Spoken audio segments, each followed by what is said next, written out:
a change maker is something totally, something that I didn't plan for. As I said, everything came to be as I found myself in the sport.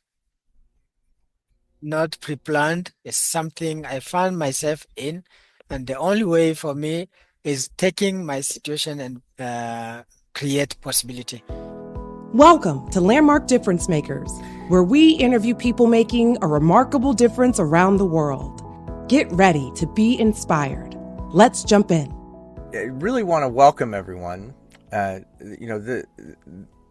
Having had a chance to hear a bit of Godfrey's story, it's really pretty incredible.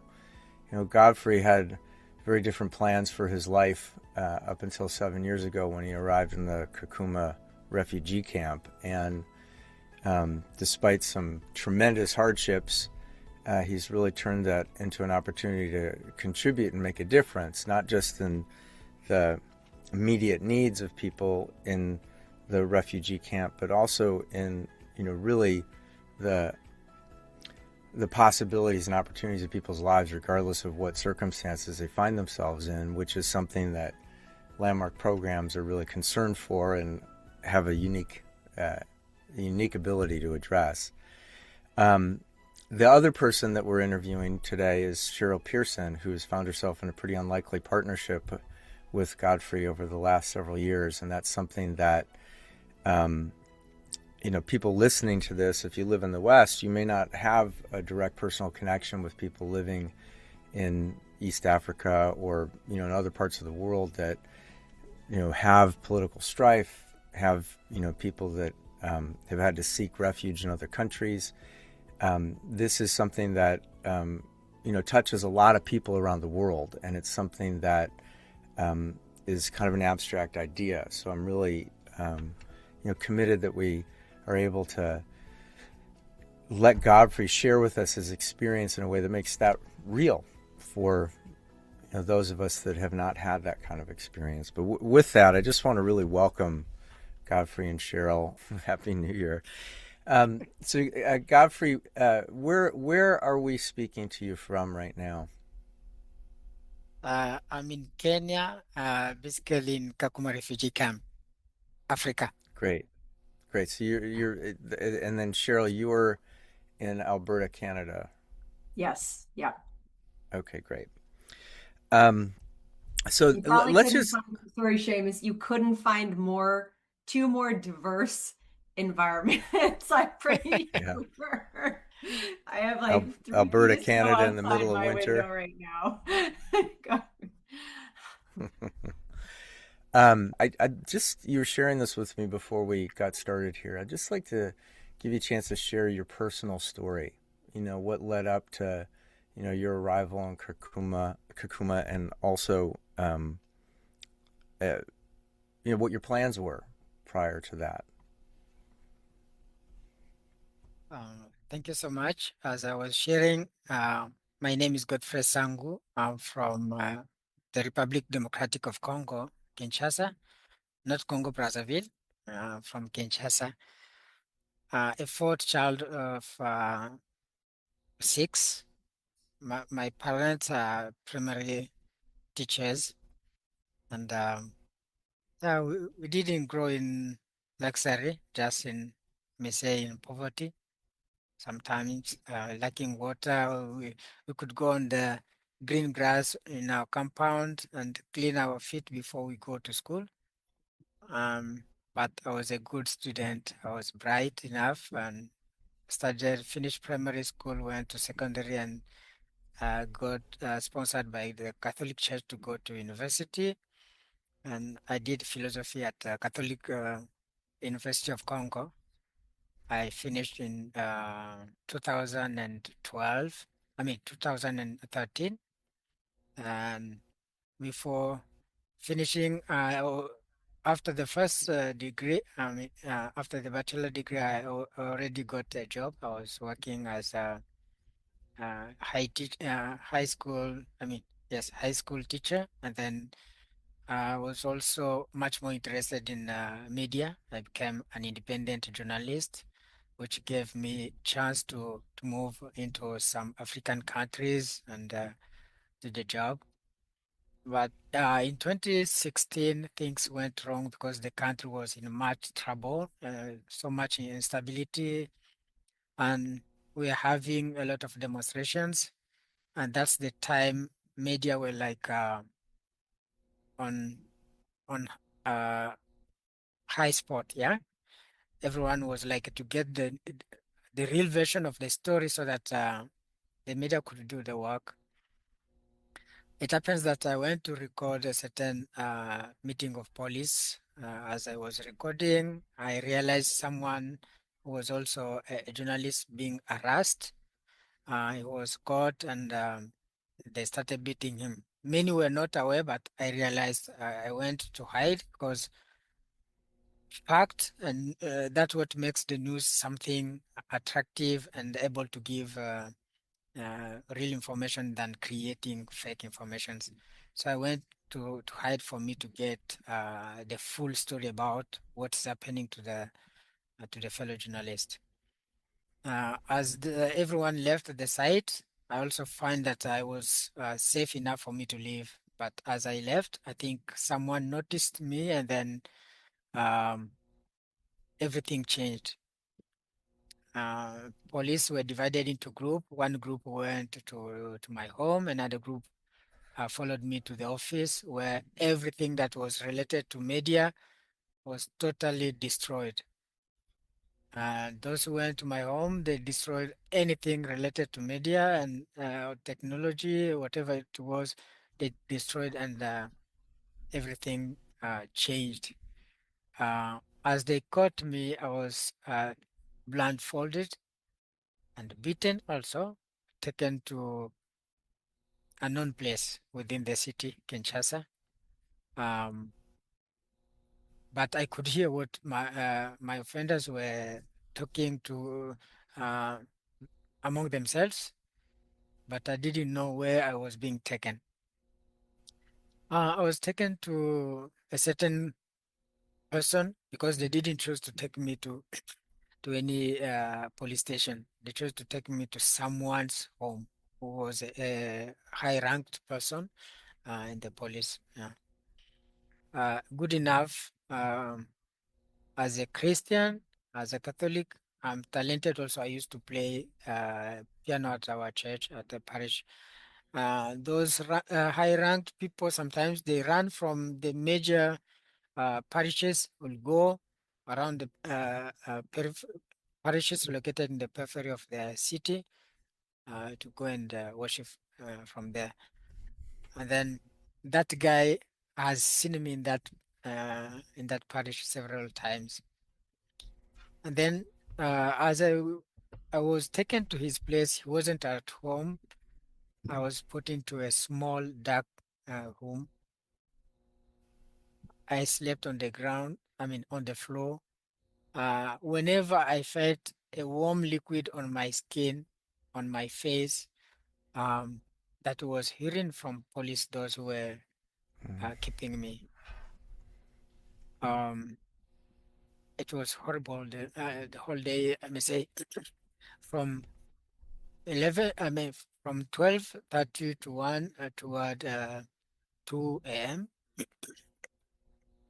That was the miserable treatment I underwent. And at around 2 a.m., the owner of the house came and said, you were to bring someone here. Is he around?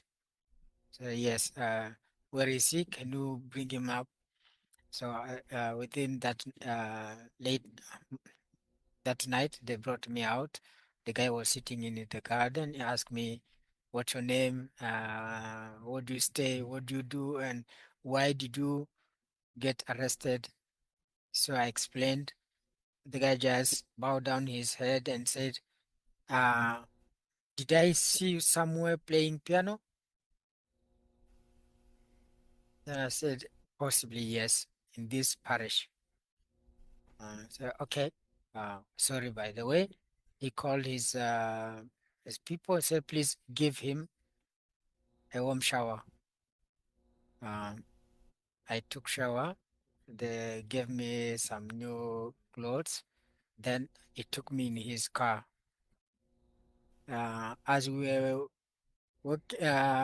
driving around, he told me, I'm sorry that you have experienced this, and I wouldn't like you to go worse than this.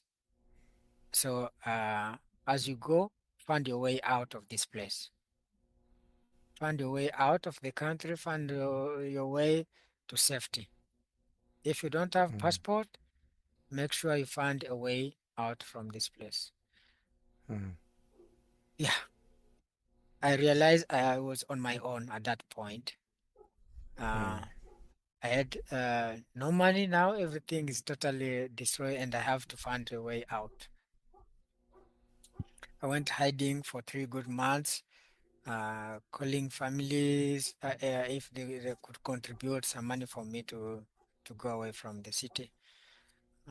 Then in July, I mean July 2016, I found my way out. I took the northern part of Congo through the eastern. I came to Uganda, then to Kenya.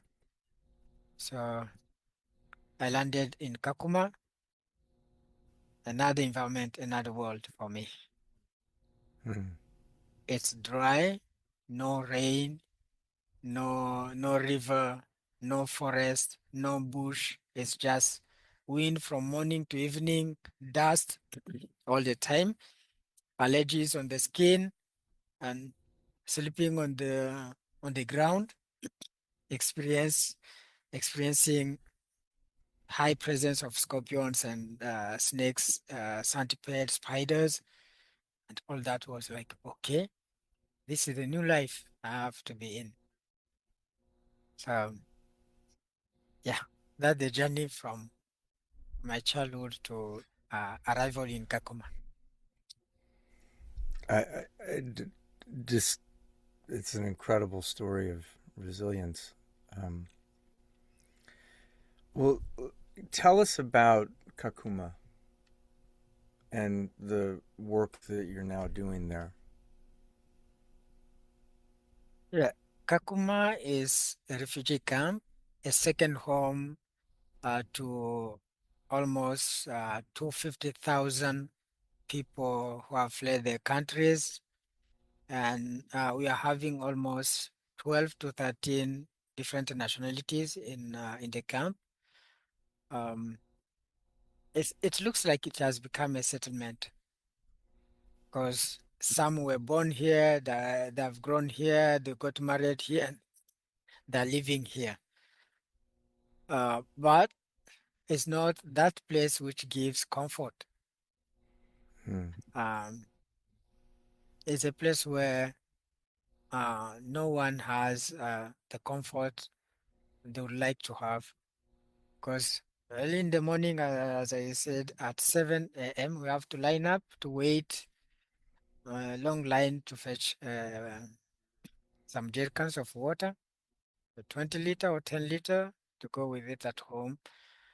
And you have to move around. Maybe you can get something to do to be given, maybe $1 or $2, provided that you get something to eat in the evening because we don't have breakfast, no lunch. It's just evening we secure something just to sustain life. Um, another thing is from the landmark from to where I am, the journey has changed. Um, as I was saying, Kakuma itself has also a high presence of venomous species, snake, scorpion, centipede, spider. Um, 2 months after my arrival in the camp, I was stung by a scorpion. Back home, even my parents, they never saw a scorpion because they taught us to be a scorpion. I came to realize that is a centipede. It's not a mm, scorpion. Yeah. But here I saw my the scorpion for my first time. And then I got stung by one of the most dangerous scorpion. And the pain underwent and the suffering brought me to fear. I mean, to great fear that I was dying. I'm not going to see my son anymore. I'm not going to see my parents anymore. This is it. I've gone to die in a desert. And then the fear that's ahead didn't just let me focus on the problem that I was facing. It it gave me a chance to explore possibility for me to understand what do we have in that environment and how I can behave next time not to be stuck, not to be bitten by a snake. So Mm. from that, I was reading a certain book written by Robin Sharma from Canada. Then I came across a paragraph where he said, uh, face your fears, for whatever scares you controls you. Then I said, okay, uh, I'm so much afraid of seeing a scorpion, seeing a centipede, seeing a spider. How will I heal myself from this fear? Then from there, I decided to start collecting scorpions, watching them, provided that I heal myself from the fear. Uh, Astonishingly, I realized that I was having different type of scorpions, and my intuition was like, I'm not going to stop. I would like to keep taking pictures of this species, find out how many of them I'm going to discover. At the same time, community members realized that I was collecting scorpions. They didn't know why I was collecting scorpions. They started bringing scorpions, spiders, centipedes. Sometimes they could come with snakes. Even people who have been stung or bitten by snake could be brought to me, believing that I was having the treatment toward that.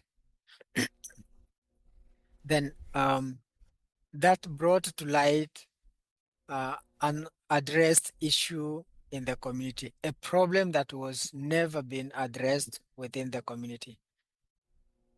Sanitation and lack of information related to venomous species. And in a year, we have two major periods in which we experience high rate of scorpion sting and snake bite.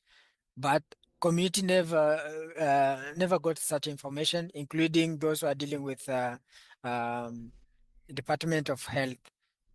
Then I said, maybe I should look something that could teach me what do we have in this environment and keep myself safe. I moved around, I didn't get anything.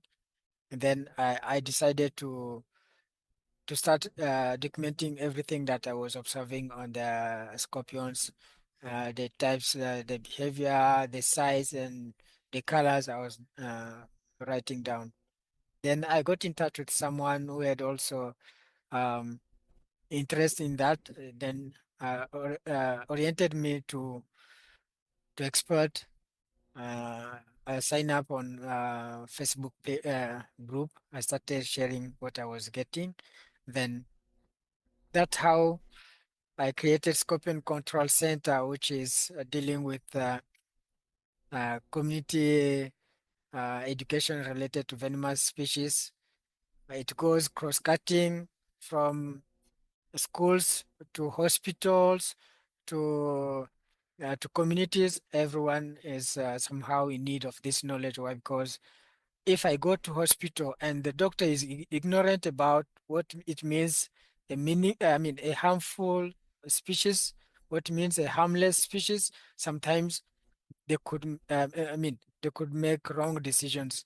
This includes injecting someone a panaf, which is uh, antivenom for a harmless species that could kill a Mm. person. So Mm. some I realized some of the death that we have registered related to stink or to snake were not necessary from harmful species. They were because the doctor didn't know which species, and he realized this is a snake, this is a scorpion. Antivenom is the only treatment. So by educating people, we are willing to change the narrative on which uh, which steps should I take when I'm being bitten by harmful snake? Which step would I take when I'm being stung by a harmless scorpion? So that everyone is having the power to make Yeah. informed decision. Yeah. Godfrey, how given everything you went through before you came to the refugee camp and the just incredible disruption it is to your life and to your plans for your life, how did you go from that disruption? How did you go from that disruption to this commitment to protect the community from the venomous species? Like, what was that shift for you? Um, the shift for me was like an incredible intuition. Yeah. Going from loneliness, depression, uh, deprivation to becoming a leader, a community educator, a researcher, um, a change maker is something totally, I mean, something that I didn't plan for. As I said, everything came to be as I found myself in the sport. Not pre-planned, it's something I found myself in. And the only way for me is taking my situation and create possibility. Now, one of the things that you had mentioned earlier was about landmark, because there's another aspect of your work that we definitely want to give you a chance to share about. For people that are listening, they may not be aware that there's many people that have participated in transformational programs from Kakuma, and Godfrey's played an important role. Cheryl's played an important role in making that possible for people. And um, you said something about new possibilities, but you know, what do you think it is about this phenomenon of people authentically seeing new possibilities that is so important? Yeah, landmark for me was like the only thing I needed to be who I am today. Why? Because the level of life, I mean, the lifestyle that I was having as I was undergoing a lot of, I mean, a lot of, I was experiencing a lot of challenges, hardships in the camp. I didn't have a proper way for me to feel comfortable here. Um, Having nothing and no one, not even a single job, not even a single person I could visit and get a sense of belonging was something very tough. Hmm. Someone shared with me about the Landmark Forum, and I attended the Landmark Forum. I realized that I was harming myself by having so many thoughts related to my life in the past. And then um, the only things that I got in the Landmark Forum as first insight is making that long trip to myself, healing myself and closing the chapter of the past and looking into the future, creating the possibility of taking my intuition of Scorpion out to the community, taking my leadership out to the community. There, where I got the only job that I ever got in the camp since 7 years. I came to know uh, Wendy. I don't know if she's around. She She's sponsored. attending today. Yes. Uh, She's in our live audience right now. Yeah. okay. Yeah. Wendy Effman with the Let's Make the Difference sponsored my landmark forum. I went up to the advanced and then to the leadership. I became the very first refugee introduction leader. And then from there, I started also bringing in people and letting them to get the change or the transformation that I got, uh, healing ourselves from the past and creating possibilities for the future. And currently, I'm so grateful. I'm with Cheryl also. We have made tremendous progress by enrolling many people in the Landmark Forum. Uh, we have now 24 doing the ILP, and then uh, 18 are going to sit also for the advanced course at the end of this month. The community is growing. My responsibility as a Landmark Forum representative, would I say representative or leader here, is also growing as I keep managing this team. Alone, I couldn't have made this happen. All the credit to Cheryl and uh, Wendy. Yeah, they did Well, incredible job, and we can't stop with this team. Yes. I'll plug another episode of the Difference Makers podcast that's available out there as an interview with it we did do with Wendy, to learn about the work that she's been doing. But I want to just go back to this thing about making the Landmark Forum available to other people in similar circumstances, because I think it's kind of hard for somebody who hasn't had that experience to appreciate the scope of the impact that you're making, by making the Landmark Forum available for people. Can you say just a little bit about what, just the difference it makes for somebody to participate in a program like the Landmark Forum when they're living in circumstances that are so adverse and so difficult? Mhm. Yeah. As I said, everything is about empowerment. Landmark Forum gave us the power to change the narrative we have about refugees, the narrative we have about our ability to create possibilities.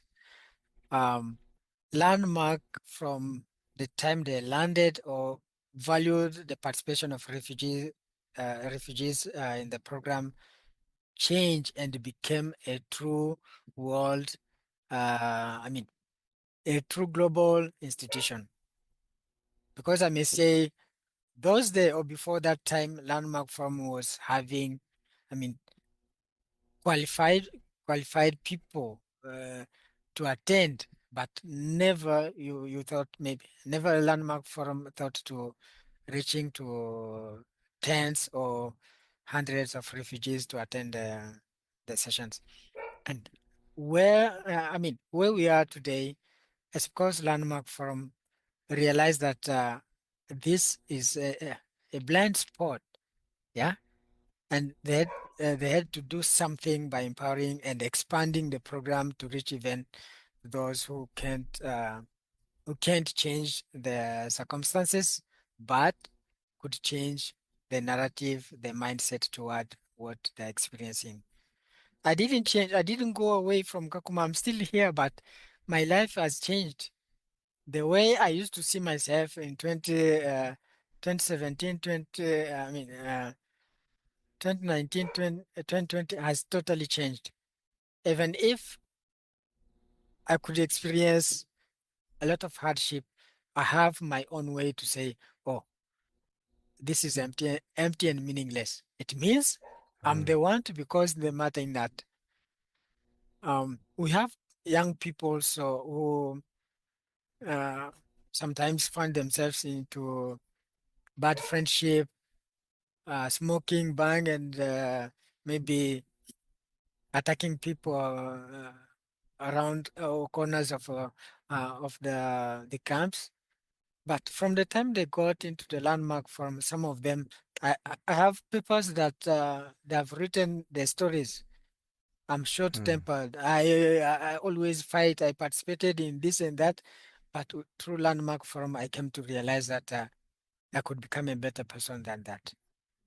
Hmm. Becoming a better person is not going away from Kakuma, is not having comfort. The very first comfort is creating that environment of peace, that environment of uh, cohesion, harmony, so that everyone could feel the sense of belonging to this community. It's something that is bringing all of us together. The example is that I'm leading, I may say, like 98% of Sudanese and South Sudanese. Few Congolese are attending, why? Because maybe language limitation, but they consider me the true leader, not because I'm having the ability to offer them coaching, no, because they see the program and they see the challenges I experienced and the changes that I've made through that. So landmark forum is something we need in Kakuma. And for us to develop that community, we advocate for continuous support so that we can also continue to empower the community members and change life. Yes. I definitely want to talk about ways people can support. I did want to ask Cheryl a question here. Um, your involvement with Godfrey and Kakuma and this initiative was unpredictable for you as well. And I think for somebody living in the West who's listening, people have seen all kinds of um, videos or uh, media about some of the circumstances that people are dealing with in conflicted regions. If people are paying attention, what's happening in both Sudan and Congo and Kakuma. It can be abstract.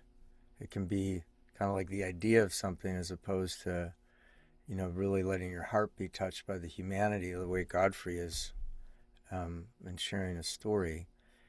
Um, I'm interested in what's not not just what led you to be involved, but what sustained your involvement.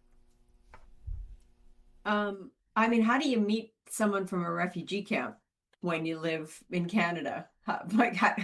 It's just it's not something that happens every day. And for me, it happened on LinkedIn. I just was reaching out to really people all over the world. And one of the people I reached out to responded back. This is Unius, right, Godfrey? And he Yes. said, hello, I'd like your email. Can I have your email to send you an email? And it's so amazing. My initial response, how suspicious I was and how, what does he want? And, why? And it all really started with me dealing with my own humanity about it. Like, wow, I reached out to this person, like randomly, a stranger. He had the like trust to respond to me. And then there I am right there. Like, what does he want? And so that was probably the biggest opening for me was confronting my own humanity about it. And well, once I had a conversation with Unius, and my first inclination always is to share the forum. And I did share it with Unius, and he was really the gateway into this community, but it sure put to the test. I'm a program leader with Landmark. I am like, no, Landmark, the forum makes the difference, but it really did put to the test. Really? Can people with any circumstances, like any circumstances, be empowered by this? Like, is this really for everyone, no matter what your circumstances look like? And uh, I mean, it really is. It really is. And you know, the that I managed to meet someone and then, you know, meet the people that Eunice initially introduced me to was a gift, but it was fun when I did get connected with Godfrey that uh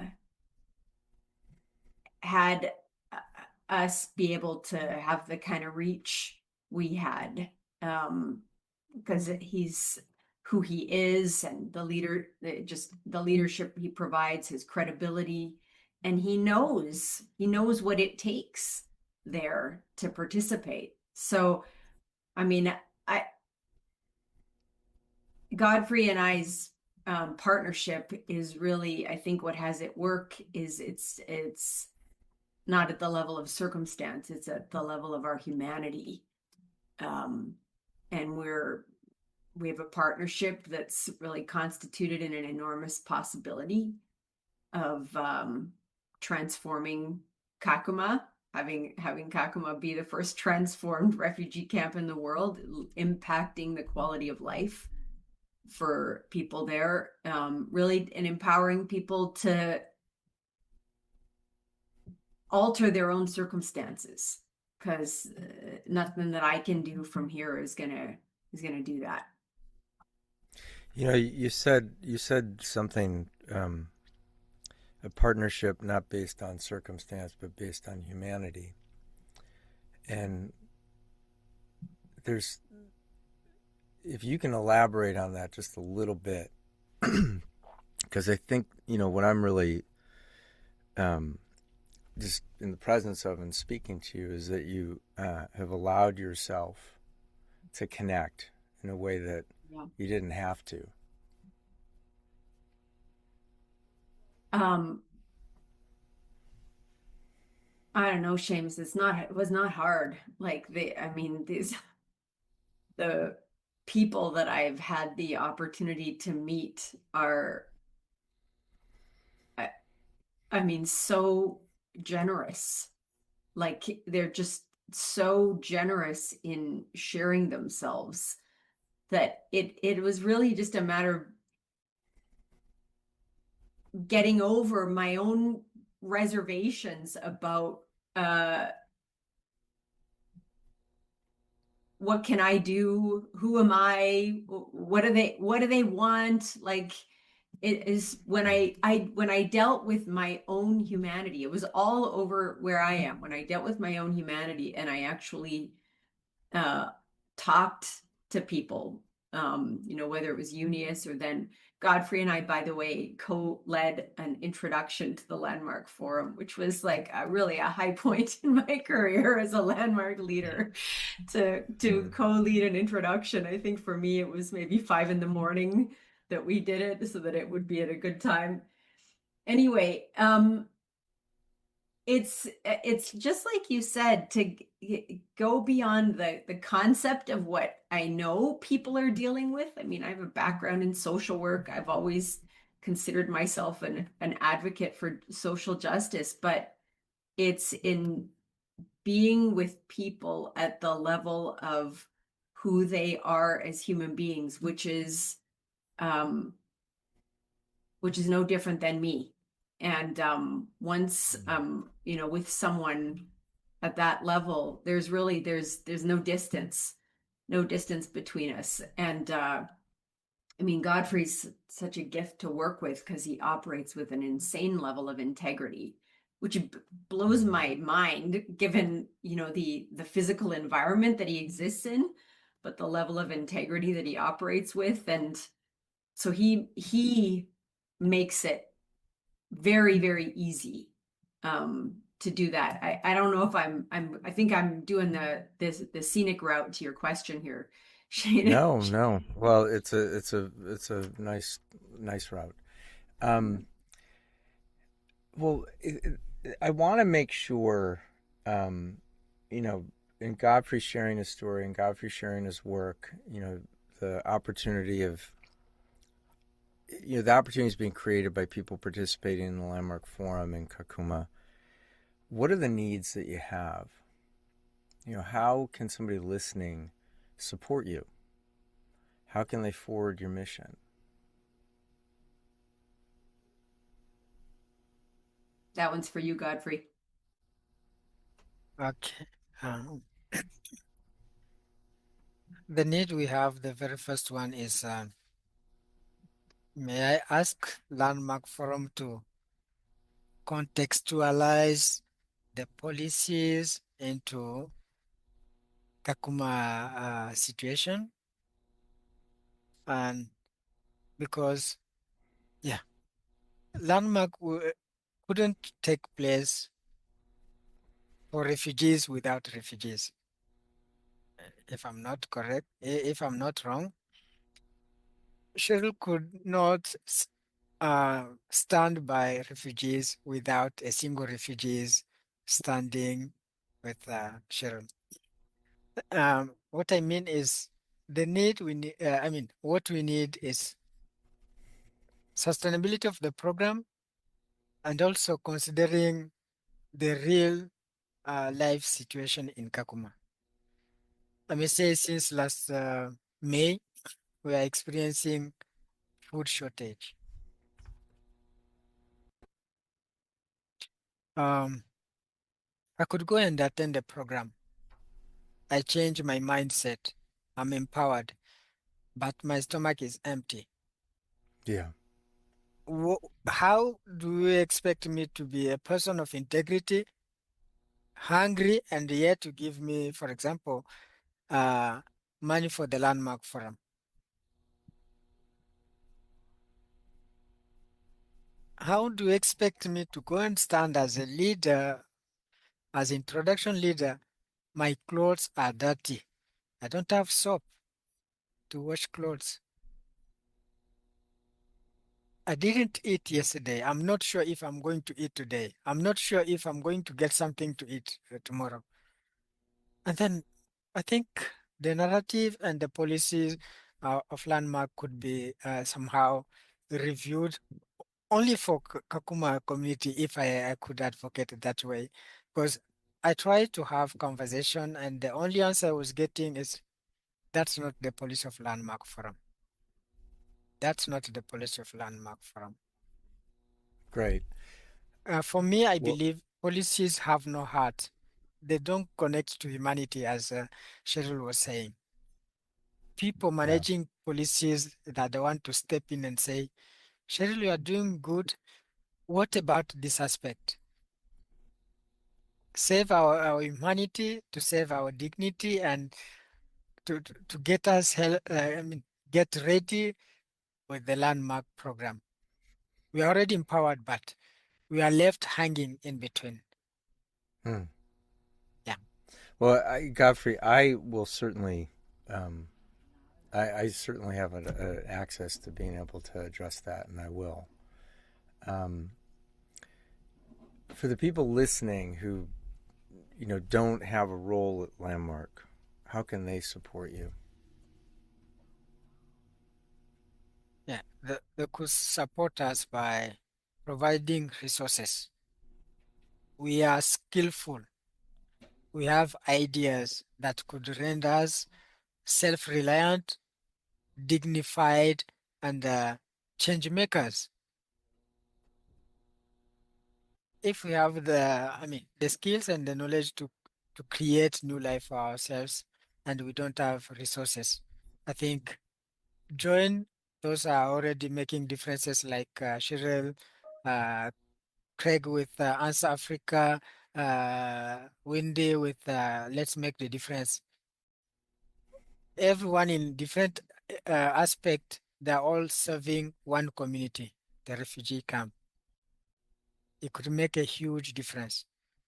Hmm. Yeah. Well, we'll be sure to include, um, and I'm assuming that there are links that people who watch this podcast can go to, for the three entities that you talked about. Um, and I really appreciate you making it real, because it's there are practical circumstances that have to be addressed for this to continue. And I want people to be able to really know and be able to have that impact. And we'll, in the post discussion, get into that a little bit more. But just to wrap up the part of this that we intend to have as the recorded part of the podcast, just, is there anything else you'd like people to know? And then I have one final question for you, Godfrey. You don't have to raise your hand. You're actually the person we're interviewing. Okay. Yeah. Okay. As I was sharing about involvement of anyone to help us change the circumstances, I have a real example of a graduate. He attended Landmark Forum in April. He was to attend Advance in August and join the LP. He's now on his way to Europe. He's now in Libya because he was suffering from starvation here. Yet he's the elder brother to 5 siblings. They had no parents. He has left his young brothers and sisters. Said this should change. I want to change the history of the family, as I have to change the life of my siblings. He's willing to go to Europe. Is now in Libya. What if Landmark has helped create a structure that gives people employment, get salary, secure something to eat? Would that guy take the risk of going all this way? We don't know how is he making it happen for him. I wish I had the ability to share, to see that picture of how he looked when he was here and what he's experiencing there. Two worlds totally different. So by giving me this opportunity, I think it's another platform for me to say the real life that we're experiencing and the risks that being empowered psychologically only without change in social life, it impacts a lot in who we are and who we intend to be.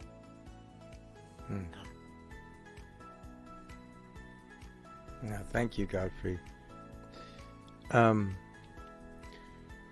Godfrey, I have one final question for you.